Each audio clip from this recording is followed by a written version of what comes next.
Nós estamos no mês da família, né? Então hoje à noite nós vamos estar falando sobre uma breve meditação aqui sobre a família de Noé. E aí para isso nós vamos fazer a leitura de Gênesis capítulo 6, versículos 5 a 7. Gênesis capítulo 6, versículos 5 a 7. Para a gente começar aqui, usar como introdução, e depois nós vamos estar vendo alguns versículos. Gênesis 6, 5 a 7 diz assim: E viu o Senhor que a maldade do homem se multiplicara sobre a terra, e que toda a imaginação dos pensamentos de seu coração era só má continuamente. Então arrependeu-se o Senhor de haver feito o homem sobre a terra, e pesou-lhe em seu coração. E disse o Senhor: Destruirei o homem que criei de sobre a face da terra, desde o homem até ao animal, até ao réptil e até a ave dos céus, porque me arrependo de os haver feito. Então nós temos aqui um momento em que toda a raça humana estava corrompida, né, perversa. Imagina você viver num lugar, numa sociedade onde em toda a terra as pessoas estavam se afundando no pecado, não havia pessoas servindo a Deus, não havia pessoas que acreditavam no Senhor, né? E aí chega num ponto de que o Senhor, ele diz ali que havia se arrependido de ter criado o homem. A questão aqui, nós entendemos muito bem que Deus, ele não se arrepende, porque Deus não é homem para se arrepender, de forma nenhuma. Então a gente precisa entender que quando a palavra de Deus ela menciona aqui a respeito do arrependimento, a palavra que é usada aqui é mais no sentido de lamento, compaixão, tristeza. É como se Deus estava dizendo, na verdade, que eu me entristeço pela condição do homem. Então, não no sentido de se arrepender, como nós conhecemos o sentido dessa palavra. Porque se fosse assim, o nosso Deus não seria soberano, né? Mas porque Deus não se arrepende de forma alguma. Deus, na sua soberania, ele sabe exatamente o que faz. Mas então, não no sentido de se arrepender como nós conhecemos, né, de quando você faz alguma coisa e aí você pensa, puxa, eu não devia ter feito aquilo, eu errei. Não, Deus não erra, Deus ele jamais erra, mas é no sentido de lamento. O Senhor, ele lamentou aqui, né, por causa da condição do homem. Tá? Essa palavra aqui, quando fala de arrependimento, talvez aqui na tradução para o português deveria ter sido usada uma palavra melhor que essa. Né? Mas quando nós observamos o mundo em que nós vivemos, nós notamos que as famílias modernas, elas são apenas um reflexo do mundo, porque o mundo vai de mal a pior. Então quando a gente observa as famílias de hoje, né, as famílias modernas, então são insensíveis, egoístas, corações endurecidos. Mas por quê? Porque o mundo é assim. O mundo é insensível, o mundo tem o coração endurecido para com Deus, não quer saber de Deus, o mundo não busca a Deus. Só que, nesse aspecto, o mundo, lá na época de Noé, ele não mudou, é o mesmo. O mundo ainda continua da mesma forma. Mas algo interessante é que, assim como em nossos dias existem pessoas fiéis ao Senhor, naquela época também. E é aí que nós encontramos a família de Noé. Olha só a descrição que Deus dá a respeito de Noé. Versículos 8 a 10. Então, ainda que o mundo todo estava corrompido, olha só o versículo 8 a 10. Noé, porém, achou graça aos olhos do Senhor. Estas são as gerações de Noé. Noé era homem justo e perfeito em suas gerações. Noé andava com Deus. E gerou Noé 3 filhos, Sem, Cão e Jafé. Aí versículo 11, para confirmar, diz: A terra, porém, estava corrompida diante da face de Deus, e encheu-se a terra de violência. Enquanto toda a terra estava corrompida, violenta, não queria saber de Deus, Enquanto todas as pessoas, na verdade, estavam correndo de Deus, não estavam buscando Deus, nós encontramos aqui alguém especial, um grande servo do Senhor, Noé. E diz ali que Noé, ele foi perfeito em suas gerações, o versículo 9. E o finalzinho, ele fez questão de escrever: Noé andava com Deus. Isso aqui é muito importante para nós. O que significa andar com Deus? Significa que Noé, ele cria no Deus verdadeiro, no Deus de Israel, e não somente acreditava no Senhor, ele não somente tinha fé, mas ele andava com Deus. Noé tinha um relacionamento com Deus. E isso fez com que, esse relacionamento fez com que Noé achasse graça diante de Deus, aos olhos de Deus, como disse o versículo 8. E aí então depois falou a respeito dos seus filhos, Sem, Cão e Jafé. Então você tem aqui Noé e a sua família andando com Deus, porém todo o mundo, imagina, todo o planeta corrompido, todo o planeta. E essa foi a razão pela qual o Senhor ele quis destruir a terra. Disse aqui que Noé era justo e perfeito. Justo significa aquele que age com justiça, retidão, que busca as coisas corretas. Noé era uma pessoa correta. Perfeito não no sentido de perfeição, mas de integridade. Significa que ele não sofreu nenhuma diminuição de caráter.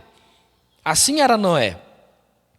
E é interessante porque da mesma forma que Noé foi descrito aqui como alguém justo e perfeito em suas gerações, nós temos também um outro homem na Bíblia que a palavra fez questão de colocar, de descrevê-lo como alguém íntegro, reto, temente a Deus e que se desviava do mal. Você lembra de quem que é? Exatamente, Jó.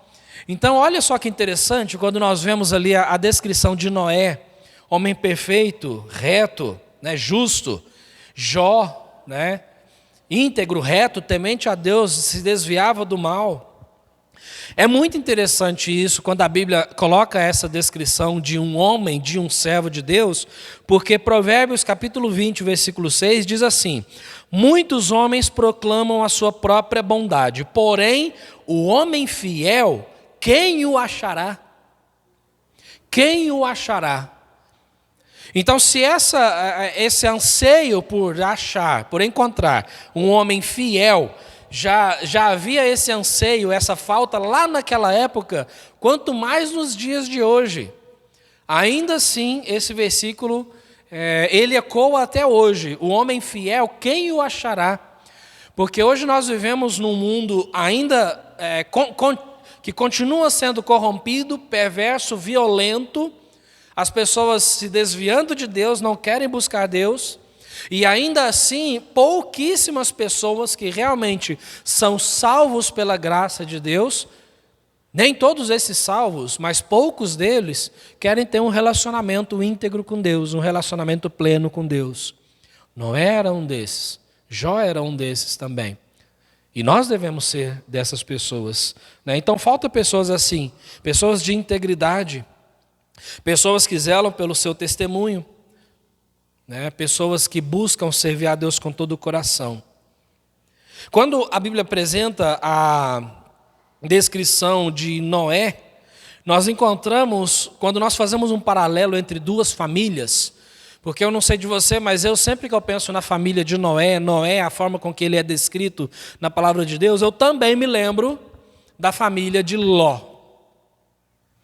Porque a palavra de Deus, ela também menciona, não só no Antigo, mas no Novo Testamento, sobre a família de Ló. Você encontra, então, um mundo corrompido, perverso, como o nosso hoje, e uma família servindo ao Senhor.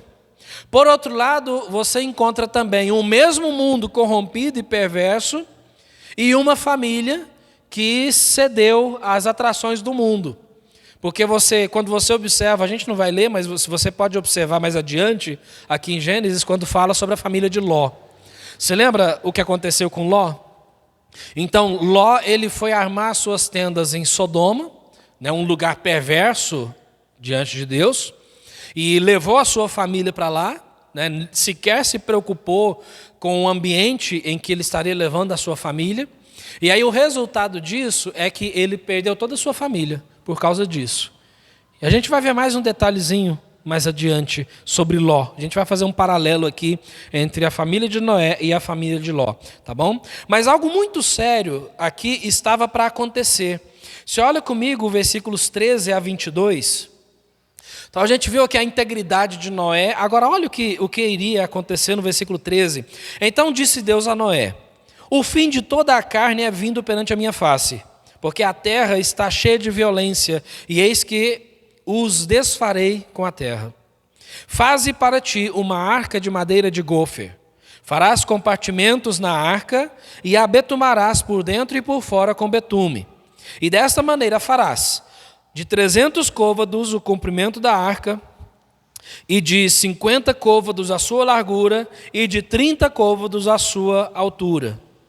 Farás na arca uma janela, e de um côvado a acabarás em cima, e a porta da arca porás ao seu lado. Far-lhe-ás andares, baixo, segundo e terceiro. Porque eis que eu trago um dilúvio de águas sobre a terra, para desfazer toda a carne em que há espírito de vida debaixo dos céus. Tudo o que há na terra expirará. Mas contigo estabelecerei a minha aliança. Olha aí o que chamou a atenção do Senhor. Então contigo estabelecerei a minha aliança, e entrarás na arca, tu e os teus filhos, tua mulher e as mulheres de teus filhos contigo. A família toda entraria naquela arca. Isso é maravilhoso. E de tudo o que vive, de toda a carne, 2 de cada espécie farás entrar na arca, para os conservar vivos contigo, macho e fêmea serão. Mas das aves conforme a sua espécie, e dos animais conforme a sua espécie, de todo o réptil da terra conforme a sua espécie, 2 de cada espécie virão a ti, para os conservar em vida. E leva contigo de toda a comida que se come, e ajunta-a para ti, e te será para mantimento, a ti e a eles. Presta atenção no versículo 22. Assim fez Noé, conforme a tudo o que Deus lhe mandou, assim o fez. Outro versículo chave para nós. Assim fez Noé, conforme a tudo o que Deus lhe mandou. Ele fez conforme a tudo o que Deus lhe mandou. Essa era uma obra grande, seria uma obra grande para os nossos dias, quanto mais para aqueles dias, há tanto tempo atrás. E aí eu não sei de você, mas eu fico pensando assim, pensa em alguns detalhes aqui, tem alguns pormenores aqui muito importantes. Primeiro, chuva. Não havia chuva, nunca havia caído chuva. A Bíblia diz que um vapor subia e regava a terra durante a noite. Então não tinha chuva. Então aí de repente Deus anuncia que traria um dilúvio, ou seja, uma inundação. Puxa, de onde que virá tanta água para inundar? Então não havia chuva. Agora pensa, então, ele manda ele construir uma arca para colocar a sua família e os animais.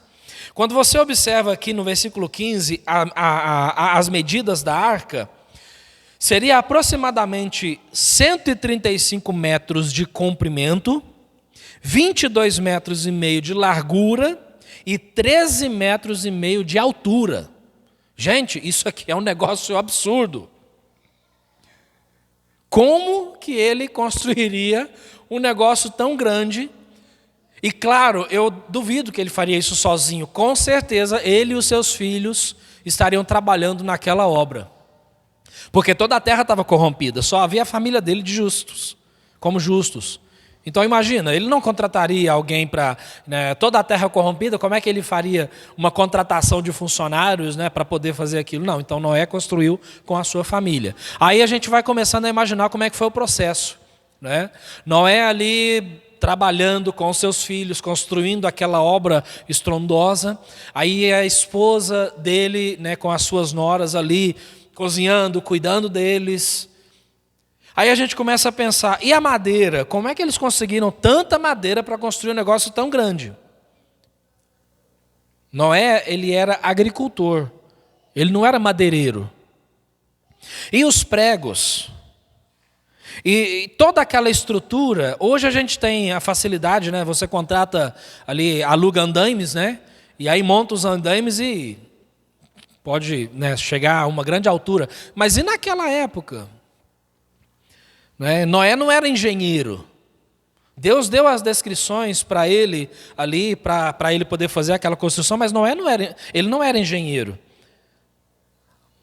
Então, irmãos, quando a gente observa esses detalhes aqui e nós nos colocamos lá naquela época, nas dificuldades que haviam lá naquela época, a gente consegue entender o quanto, para essa descrição do versículo 22, assim fez Noé conforme a tudo que Deus lhe mandou. Nós podemos entender o quanto Noé era um homem íntegro e ele tinha fé em Deus. Ele queria obedecer a Deus. Porque seria muito fácil, né, Noé dizer assim, mas Senhor, como é que eu vou construir algo tão grande, só eu e meus filhos? Mas Senhor, e a madeira? Senhor, e como é que eu vou pregar isso? Como é que eu vou conseguir tantos pregos ou, né, cravos e tal? Senhor, como é que eu vou? Senhor, mas como que, entende? Coisas que muitas pessoas hoje fazem isso, colocam dificuldades, né? O Senhor vai e diz assim, olha, vai, faça tal coisa. E aí as pessoas hoje, nós, é muito comum nós pensarmos, né? Mas, Senhor, mas como que eu vou? Senhor, mas de repente Deus te fala assim, olha, vai lá e fala de Cristo para aquela pessoa, evangeliza aquela pessoa. Mas, Senhor, aquela pessoa é tão difícil. Senhor, mas é tão longe. Senhor, eu não tenho dinheiro para o combustível. Senhor, mas eu não sei falar. A pessoa coloca dificuldade, né? Vai colocando dificuldade em tudo isso aí, né? Irmãos Antônio.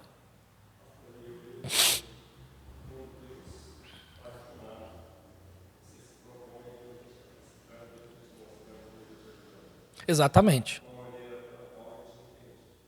Exato.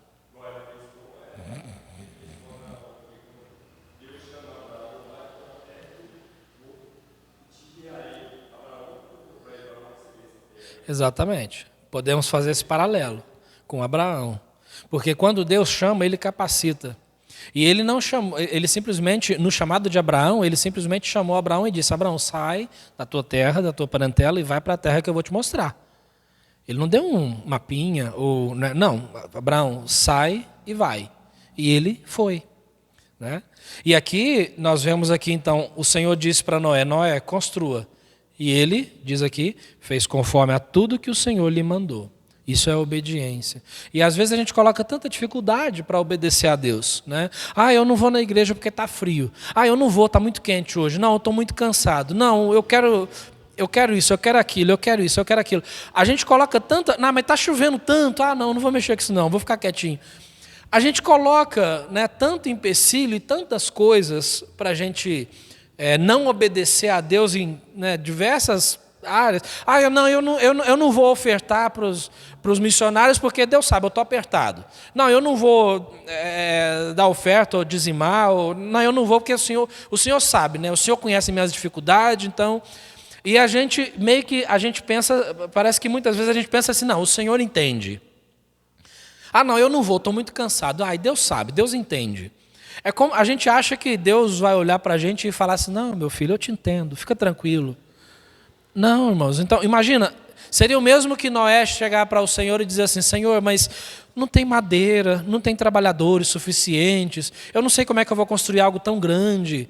E aí Deus dizer para ele assim, ah, tá bom, Noé, então desculpa, fica tranquilo, eu vou pedir outra pessoa. Não, então não é bem assim. Né? Às vezes a gente coloca muito empecilho na hora de servir a Deus. Noé, ele precisou vencer a sua carne, a sua preguiça, o seu cansaço, deixar a sua vontade de lado, seus desejos, a comodidade do seu lar, para poder fazer a vontade de Deus. E é interessante quando a gente observa isso, que todos os homens e mulheres na Bíblia, que o Senhor usou de forma maravilhosa, todos eles já estavam servindo ao Senhor. Todos eles. Todos eles. Por isso que às vezes pessoas pensam assim, não, mas pega aquele irmão ali, dá um cargo para ele e ele vai ficar fiel. Não, irmãos, a gente não vê esse conceito na Bíblia. Pelo contrário, quando alguém é fiel, o Senhor usa ele de uma forma maior, ainda maior. Aquele que é fiel no mínimo, ele será fiel no muito. E Noé, ele já era um homem, ele disse ali, justo e perfeito nas suas gerações e andava com Deus. E foi isso que fez com que o Senhor desse essa tarefa grande para Noé. Né? Então ele fez conforme a tudo que Deus lhe mandou. Agora, irmãos, nós destacamos aqui algumas coisas. Olha comigo capítulo 7, versículos 1 a 9. No capítulo 7, versículos 1 a 9, a gente vai ler mais 2 trechos aqui e a gente vai concluir, tá? Depois disse o Senhor a Noé: entra tu e toda a tua casa na arca, porque tenho visto que és justo diante de mim nesta geração. De todos os animais limpos tomarás para ti 7 e 7, o macho e sua fêmea, mas dos animais que não são limpos, 2, o macho e a sua fêmea. Também das aves do céu, 7 e 7, macho e fêmea, para conservar em vida a sua espécie sobre a face de toda a terra. Porque, passados ainda 7 dias, farei chover sobre a terra 40 dias e 40 noites, e desfarei de sobre a face da terra toda a substância que fiz. De novo, e fez Noé conforme a tudo o que o Senhor lhe ordenara. E era Noé da idade de 600 anos, quando o dilúvio das águas veio sobre a terra. Noé entrou na arca, e com ele seus filhos, sua mulher e as mulheres de seus filhos, por causa das águas do dilúvio. Dos animais limpos e dos animais que não são limpos, e das aves, e de todo o réptil sobre a terra, entraram de 2 em 2 para junto de Noé na arca, macho e fêmea, como Deus ordenara a Noé. Do jeito que Deus mandou, Noé fez. Olha que interessante, a gente observa a vida dele, eu fico maravilhado por causa desses detalhes que a Bíblia apresenta. Não é à toa que escreveu tanto aqui, Noé fez conforme o Senhor lhe ordenou, porque Noé era um homem íntegro. Assim como Jó, Noé era íntegro, reto, temente a Deus, se desviava do mal. Não é à toa que toda a raça humana, corrompida, violenta, mas Noé e a sua família entraram na arca, né? Então isso é interessante, irmãos. Um detalhe muito importante aqui é que Noé, ele colocou a sua família dentro da arca. Se ele colocou a sua família dentro da arca para que eles fossem salvos de algo que nunca havia se visto sobre a face da terra, então é porque ele tinha o respeito da sua família. Noé ganhou sua família. Ele ganhou eles. Diferente de Ló. Lembra? Então, agora aqui nós vamos fazer outro paralelo com a vida de Ló. Lembra? Ló levou a sua família para habitar na cidade de Sodoma. Grandes pecadores diante de Deus. E aí, então, no desenrolar da história, Deus havia dito que destruiria a cidade de Sodoma. E aí, quando Ló foi anunciar para a sua família que Deus haveria de destruir a cidade, que eles precisavam fugir de lá bem rápido, os seus genros acharam que ele estava zombando, brincando, não levaram ele a sério. Não levaram ele a sério. Eu fico imaginando Ló chegando na casa, né, depois que os anjos anunciam que Deus havia de destruir a cidade. Aí eu fico imaginando Ló dizendo para a sua família, né, gente, vamos embora, Deus vai destruir toda a cidade, a gente precisa ir embora rápido. Aí eu fico imaginando os genros dele pensando, dizendo assim, né, que isso, você está de brincadeira, sogro? Não, é sério, Deus vai destruir a cidade. Não, você está, eu acho que você não está legal hoje não, hein? É sério, gente, Deus vai destruir a cidade, vamos embora. E aí os genros não foram. Então sai de lá Noé, sua esposa e as 2 filhas. A esposa desobedece a Deus, olha para trás e ela é convertida numa estátua de sal. Perdeu sua esposa. Sai Noé com as 2 filhas então. Sim? Ló, tá? Ló. Então sai Ló com as suas 2 filhas.